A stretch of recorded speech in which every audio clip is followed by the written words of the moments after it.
Wine has a problem. The wine trade is still not listening to the consumer. Welcome to FineWineToMe, the wine business podcast. My name is Trevor, and today I'm talking to Amanda Thomson, the founder and CEO of Noughty, the alcohol-free wine brand. Amanda is arguably one of the most influential entrepreneurs in the UK wine world, and maybe even beyond. But let's hear her story after the intro. Hello, Amanda. How are you? Hey, I'm good. Thanks for having me.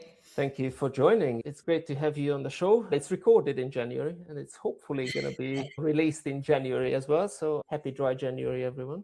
Yeah, it's an interesting one, isn't it? And we love the fact that people find us sometimes in January, but we say we're a wine brand for life, not just January. Oh, yes, that's it. Exactly. Yeah. Just for those of you who don't know you, the first thing what we wanted to do is introduce you, or you introduce yourself, I would say. If you just explain the very basics of how things started for you. Of course, and very interesting intro when you said the wine industry isn't listening to consumers. So I'm sure we can dig into that in this time together. Yeah, hi, Amanda Thomson. I'm the founder and CEO of Thomson & Scott Noughty.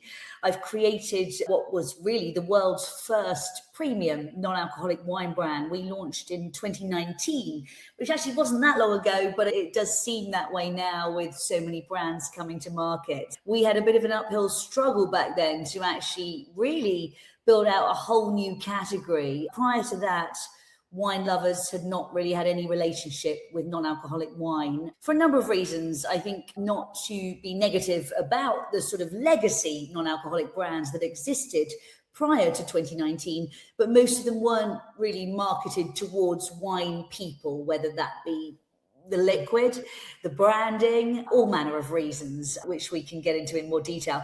But I came into the business cold. I was actually a BBC arts broadcaster back in the day. Yeah. So this is my bread and butter, interviewing people. So the other way round. Yes, exactly. And I developed a love of fine wine and champagne in the arts world, moved to Paris and trained in fine wine at Cordon Bleu Paris, launched a champagne first and foremost, and then pivoted to non-alcoholic to that 2019 first bottle of Noughty launch. And we launched in New York and London pretty much at the same time, and it blew up then. So that's my potted history.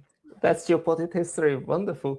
As an arts broadcaster for the BBC, what was it that made you move into wine? Was it all these events you went to, or is it something similar? So I had a real deep love of that first glass of champagne, and I was never a big alcohol drinker, actually. So the one glass of champagne, which for me, I love that little intro you do, and that took me back in my head, the pop of that cork, the elegant cold bubbles, the fact that that denotes something quite special, the end of a day and the start of maybe something interesting in the evening. And it was really a metaphor for me of loveliness. But as time went on, this came later because first I romanticized working with champagne and I achieved that ambition. I was very conscious that my favorite wines and champagne weren't good for me. And just to be clear for wine lovers listening, I'm alcohol agnostic in the sense of I take no position. We don't as a brand, we're not anti-alcohol. I just mean in a literal sense. So I think the world's caught up with messaging, but we can't ever pretend alcohol is a great elixir of health. I think that's a fact. And even now everybody knows that. For a while, we were all trying to pretend it was. But I've grown up with a mother who was really focused on healthy eating. And so there was this interesting juxtaposition with alcohol where I was aware it wasn't good for me. And it really just started that seed of an idea when I was working with champagne, funnily enough, which was whether it was possible to create something that sat alongside my favorite champagne and wine and wasn't a direct replica, but really had that same elegant, special feeling that my favorite fine wines and champagnes did. So that was really the driver of what was then seen as quite a crazy experiment. Because I can tell you in 2019, I wasn't taken desperately seriously. So it's been a pretty crazy ride. Yes, and I actually wanted to ask you about that later as well. At what point did you realize that there is a sort of cultural shift Or is it a trend? I don't know, towards no and low alcohol products, or was it simply your own health which drove you to this I direction? knew it was coming. I guess, like a lot of journalists, I was a journalist, obviously. I think you're very tapped into trends. And in another life, I would have liked to have been a trend forecaster. I've been too early before. Those of you who know Malcolm Gladwell's The Tipping Point and his philosophy, he's written more books recently, but I remember that seminal book. I had wine in can. I had an organic rosé wine in can years ago. You could argue too early commercially. Yeah. So I've always had a sense of what's coming. And so I was way ahead of the curve, hence being the first. You don't want to be first one out the door getting shot, right? In brand terms.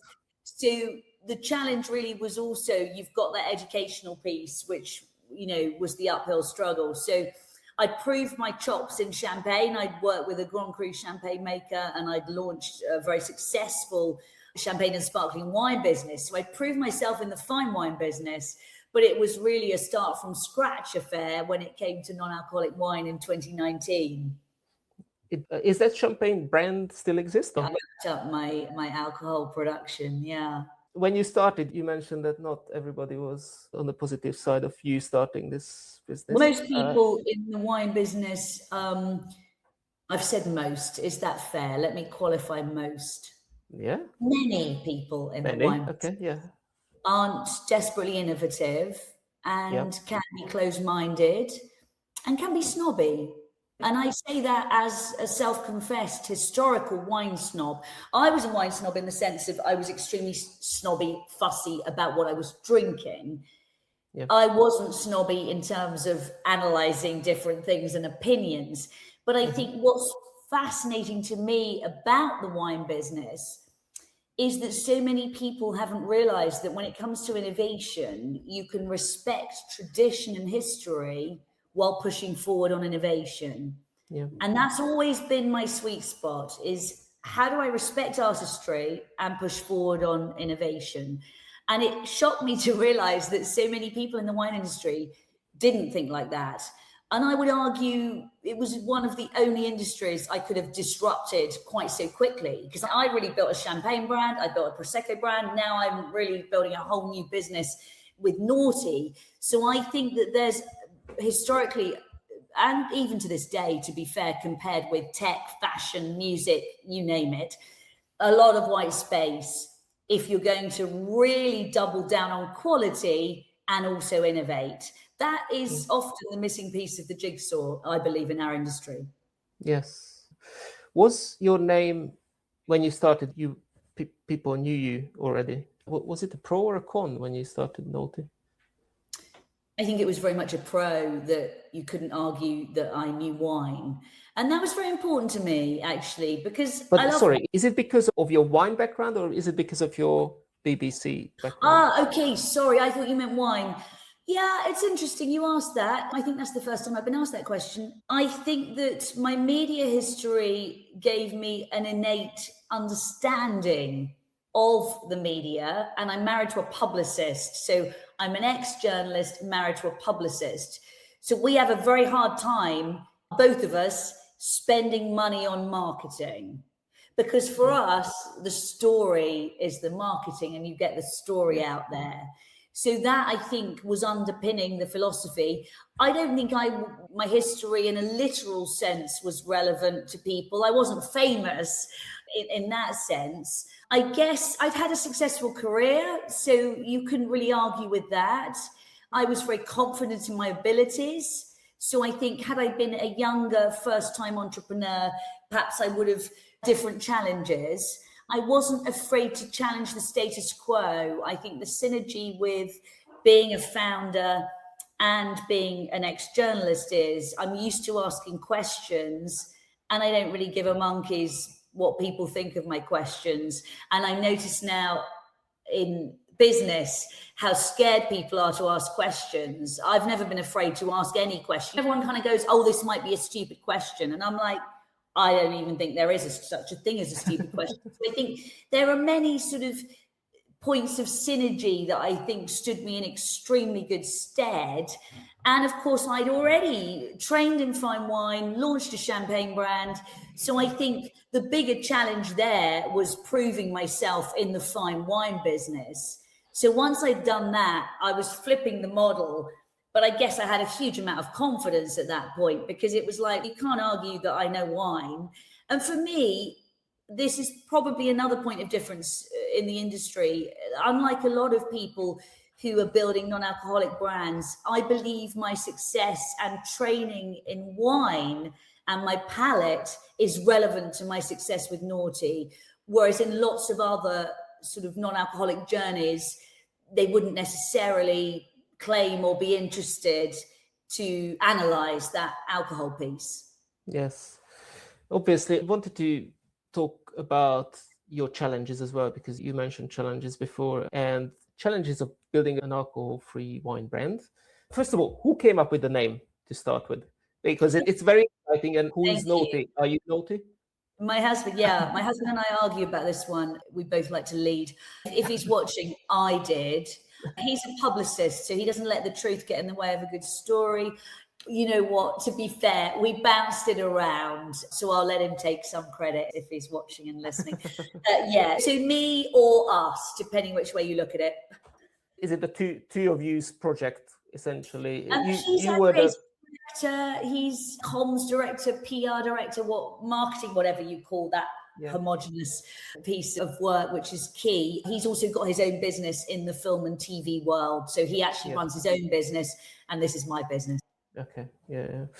Because I think the name is quite good. I really love in the brand is that the visual elements of the brand, obviously, it's key for success for a brand like this. And the name itself is brilliant. It just shows an attitude towards this whole wine, non-alcoholic wine discussion. Also, one thing which I really love is your Instagram handle. But I think you heard that from many people. I think that makes everyone laugh. What, you mean Noughty alcohol free? I know it stands for alcohol free, but in America and beyond, we've had a lot of fun with that one. Absolutely. So just for anyone watching, it's Noughty AF, and that's Noughty with an O, but you've got the AF for alcohol free, or anything else you might want to allude to. Yes, exactly. And then all these things, did you design these things, or was it given to someone else to do the brand visuals? No, we're all in-house. I think people are often shocked at our level of control, and no, we are all in-house. I work with some incredible consultants and freelancers on various aspects of the business, but in terms of the innovation piece, I'm extremely single-minded, and I really only work with Patrick and Ian, who are my sort of close top team, and then we go out for external sort of help as needed. But no, everything like that is in-house. Yes, it feels quite straightforward, very elegant. I think it often reminds me of English sparkling, if I can say that. I think you mean on the palette, on the label itself. I'm just thinking about the visuals at the moment. On the label, it reminds me of English sparkling, how it's been designed. Is that quite clear and straightforward? I'll be honest with you, I know there are some very nice producers. I have little to no relationship with English sparkling, because I'm always selling outside the UK, or really absolutely in the UK, but my path doesn't cross much with English sparkling. And of course, I trained in Paris, so I'm way more knowledgeable about champagne than I am about English sparkling. Yes.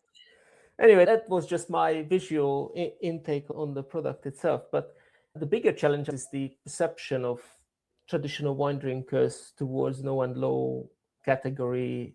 I think it's still quite negative. Or is it just the wine trade who is negative? What would you say? Very good question. And I think you've probably hit the nail on the head. I would argue that consumers themselves are less negative. It's the wine trade that likes to almost perpetuate that negativity. That said, I would like to hope, with all of my hard work, I've done a reasonable job of really changing that perception and permeating the industry. We say we're a wine brand that's non-alcoholic. Now, that might sound like simple semantics, but it's very important to me that we grew up within the wine industry rather than being an adjunct. And again, I embrace every single part of the adjunct non-alcoholic category and all the producers and all the opinions around that. But it was really important to me singularly to grow up in the wine industry and sit alongside it, because the majority of our consumers are wine drinkers.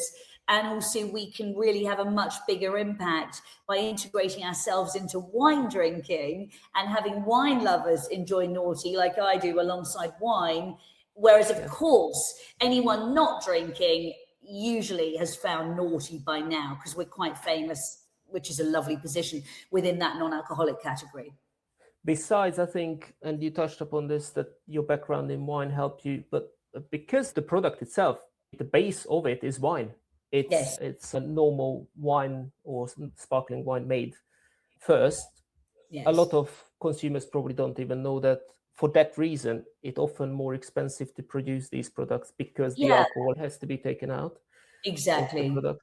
But the base of it is wine, and you have to have good quality wine in order to have a good quality product afterwards. So in that sense, obviously, wine is the... Yeah. And I think in terms of consumer confusion, I think it's very important that the industry really starts to clarify things, because lots of people want to call themselves wine in the industry, and I don't mind what anyone wants to do, but it is confusing for the consumer if you've got a tea or a fruit-based drink or a fermented drink that's not wine, and they all want to call themselves wine, and I think that's quite confusing. And what I love about our brand is it's really simple.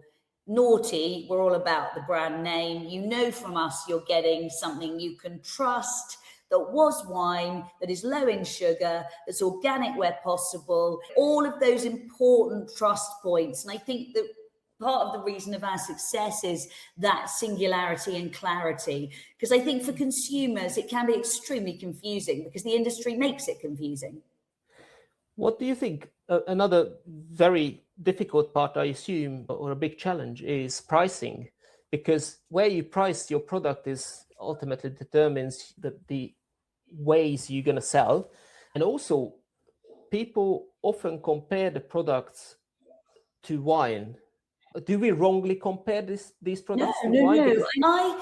Whenever I've sold champagne or a top organic Prosecco, I was quite famous in the UK for selling Prosecco for just under £20 in sterling. I think back then in the day, nobody had ever sold Prosecco for more than maybe £8. I flip that price argument always. For me, consumers aren't idiots. Yeah. And if the price is correct for the quality, that's the way I believe it should be. So I always approach it the opposite way round, which is ground up. So I was like, I'm going to make Noughty the best I can. I want to make something that's democratic, that can be drunk for everybody. So I'm not about to go single vineyard vintage, only make a few cases, because I'm a brand builder and I want this to be a household name. Yeah. So how do I make it as brilliant as it can be while still being a fair price point for the quality? So I go ground up. I don't go top down. So when I first sold Noughty in 2019 in the US and UK, it was probably more than double what any legacy non-alcoholic wine had ever been sold for. Was that a challenge? Yes. Did it scare me? No, because the price point was right for a basic entry-level wine to have the parity. And if you look at the history of, say, non-alcoholic beer, a category that is far from nascent, we're in non-alcoholic wine, a very nascent category. Non-alcoholic beer, as just every man and his dog who's got a beer has a non-alcoholic one, and often their non-alcoholic numbers are overtaking their alcoholic ones now. And of course, you've got a price parity situation, or sometimes even, as you pointed out, fractionally higher than the basic product because it's complicated to remove the alcohol. So I was never afraid by that. And I'm all about price being appropriate for quality. So I'd already proved I could sell a top quality Prosecco that on a blind tasting back in the day, the consumers thought was a champagne for over double the price point because it was so good. So for me, consumers aren't idiots. They're really smart. And if you want to build a relationship with them, with your brand, as long as you can get them to taste, then as long as the price is fair, that's when you're in business. So price has never scared me. And as I said, we're now called in the UK retail market relatively inexpensive. Whereas when I launched, it was like, how the hell are you going to sell a non-alcoholic wine for that price when everything's less than half the price? So that has never been my driver. It's always the quality piece and the appropriate price for quality. Does that make sense? Yes. It just, in my mind, it's always, because maybe it's just me, or maybe I spent too long time in the wine trade, but everybody's comparing this product to something. If I compare it to wine, is the price right? If I compare it to kombucha, is the price right? But how can you compare these things? It's like comparing. You couldn't compare what I was doing to anything.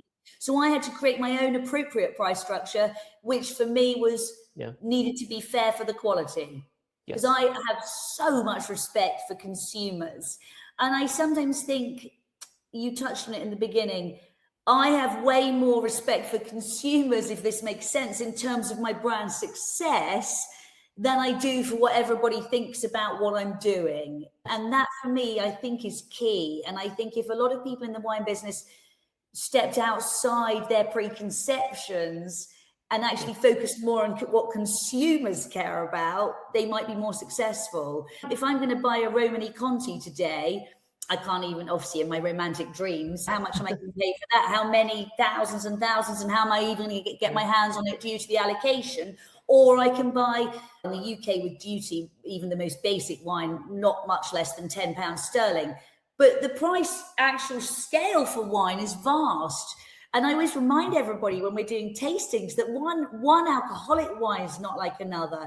So I think our biggest problem in the wine industry is we get very fixated on things, and there's so much groupthink. Yeah. And what I love is the white space of not having that groupthink, because I'm always happy to share my opinions, which may be quite contra. Yeah, no, and it's fair. And it's your business, it's your idea, it's your brand.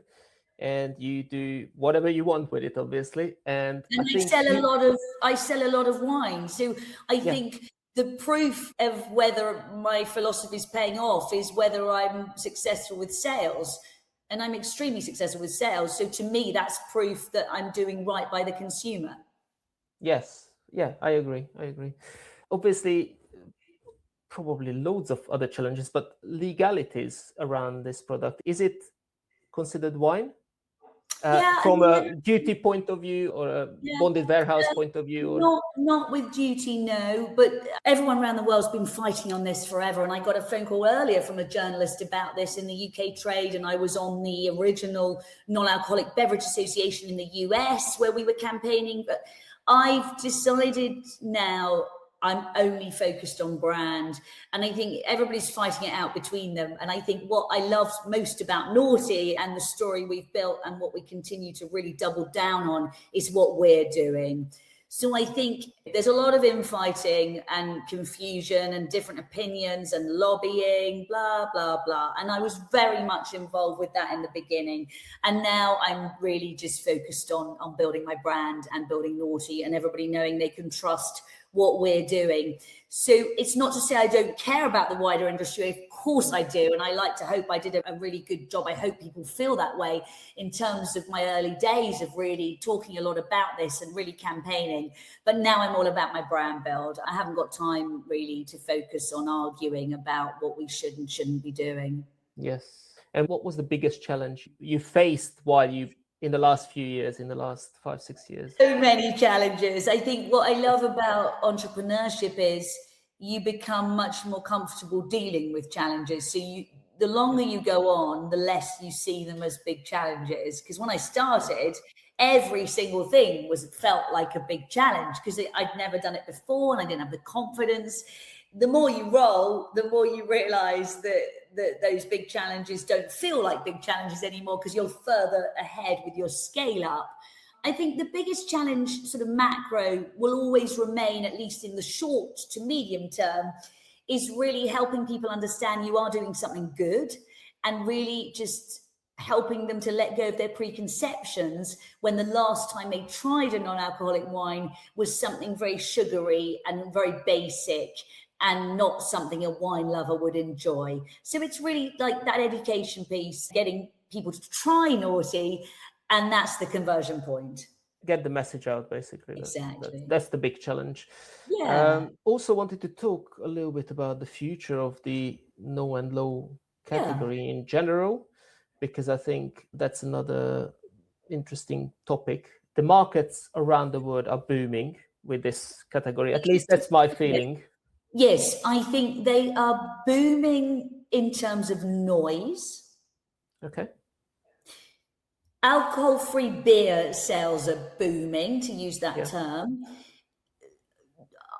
Ready to drink, or RTDs as they call them as an acronym, ready to drink cocktails, non-alcoholic cocktails and non-alcoholic spirits and non-alcoholic wine, it's coming from a much more nascent place. So the data really that we've created and that we buy in is very new, because I don't believe that I can compare my brand with the legacy non-alcoholic wine brands that are doing a lot more business than me, because they're not selling to wine people. So this is, if you're getting into wine, non-alcoholic RTDs, ready to drink cans, and spirits are also experiencing their own challenges, because you've got that gray area of where something's a spirit, where it's a soft drink, where it's a kombucha, where it's a tea. So I'm privy to a lot of brands' secret numbers, because we have all our founder groups and we know all the challenges. And I think that there's no denying that it's really going great places. But I believe what we're going to have is much more of a sort of system of lanes, because I think that, going back to consumer confusion, I don't need to worry about all this because we're a wine. And what I love about Noughty is it's like non-alcoholic beer. You've got beer, you've got non-alcoholic beer. With Noughty, you've got wine, you've got Noughty.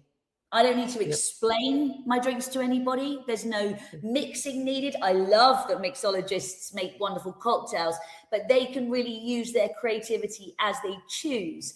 So I think what's going to happen is you're going to get, unfortunately, I know this is happening behind the scenes all the time, lots of brands coming in and out of business.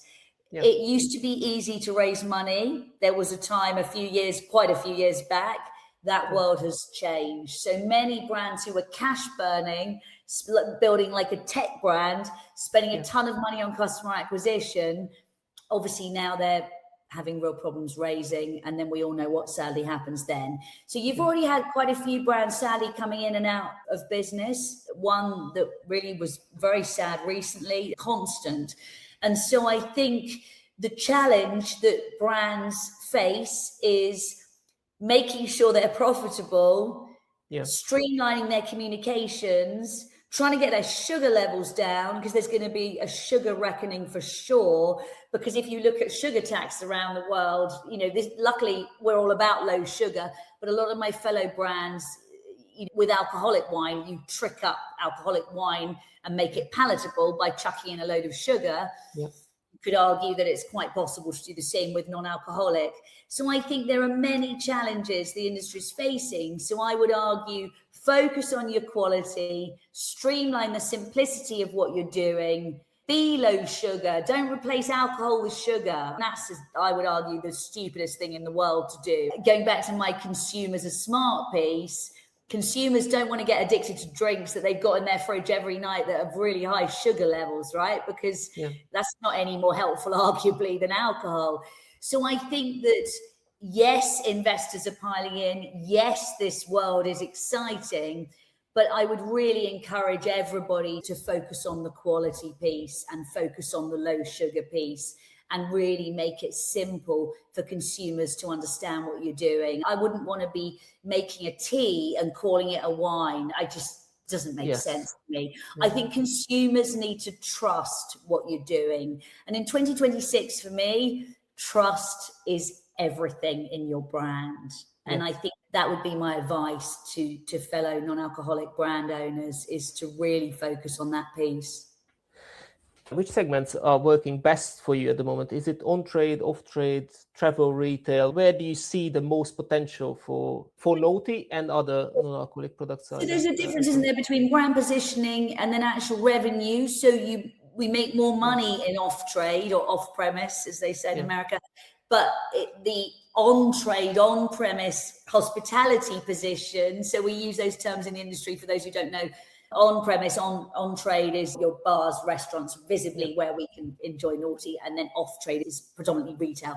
So yeah, you make your money in retail because people want to grab it for their home drinking, but the visibility piece is so important. So we were all about on-premise first. So we wanted to really be established in bars and restaurants, and whether that be Michelin star bars, neighborhood restaurants, really important piece of that position so that people know and love your brand, and then they want to buy it also to drink at home.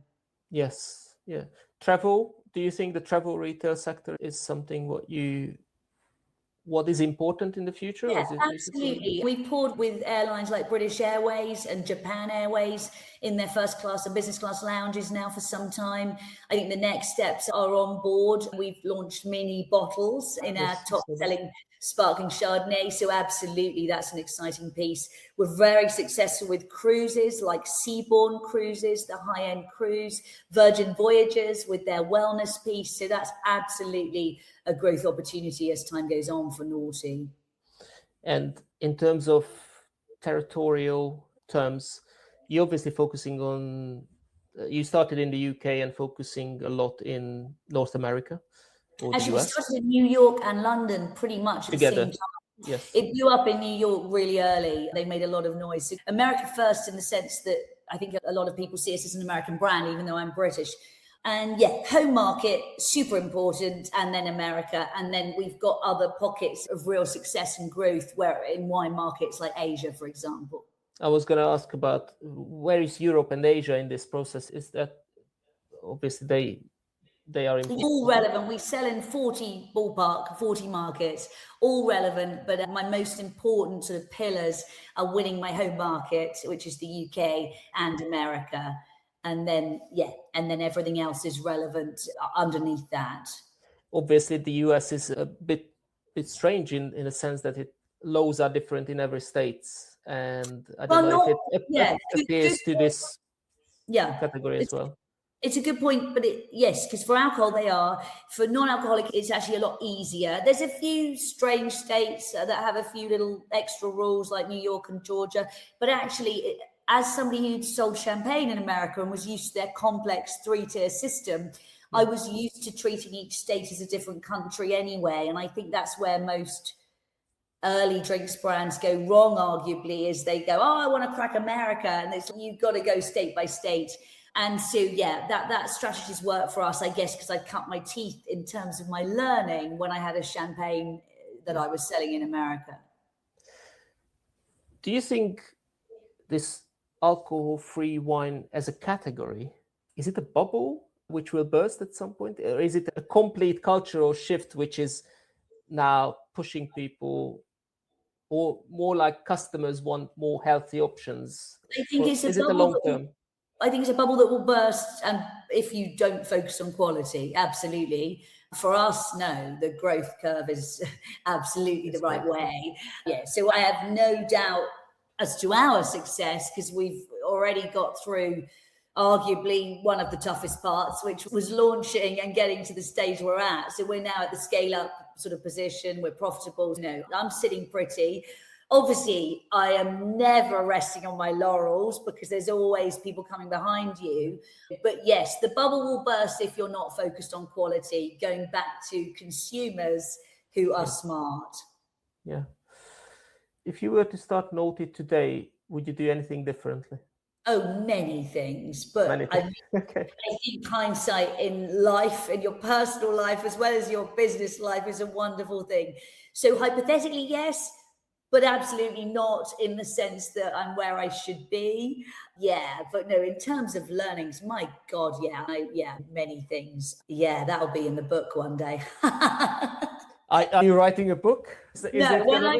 One day, everything's stored up one day. Yes, in the back, on the back shelf somewhere here.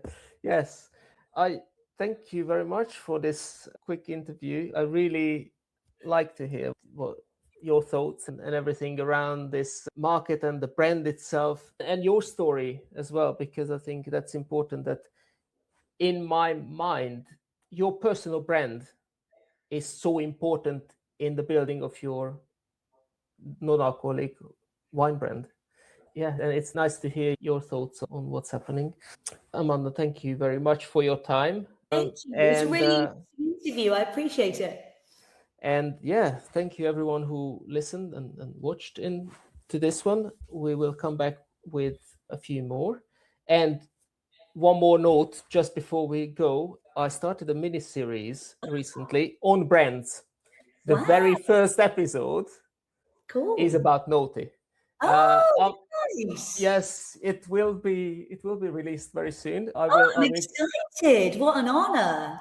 I'll give you a nudge before that, just so you can see. I'm doing it with a fellow wine enthusiast, a wine judge from the East Coast of US. Nice. So she's sitting there, I'm sitting here, and then we're tasting the same wines and discussing, and we score them. So be ready for high score. I want to preface this with respect, and I really hope you love them. For me, the success is the consumer. Yes, I know. You know what I mean? The points thing's interesting to me, and it always was with other wines. Yeah, so I hope you love them. Yes. I think you can expect very good scores on as a first episode. We were both very pleased with both the branding, the messaging side, and also with the actual juice in the bottle as well. Oh, that's great. We just got top 3 non-alcoholic wines in the New York Times this year, which was crazy. Wonderful. That's very good news. Anyway, thank you very much, guys, and thank you, Amanda, for joining me. And yes, hope to see you soon. Thank you. Cheers, guys.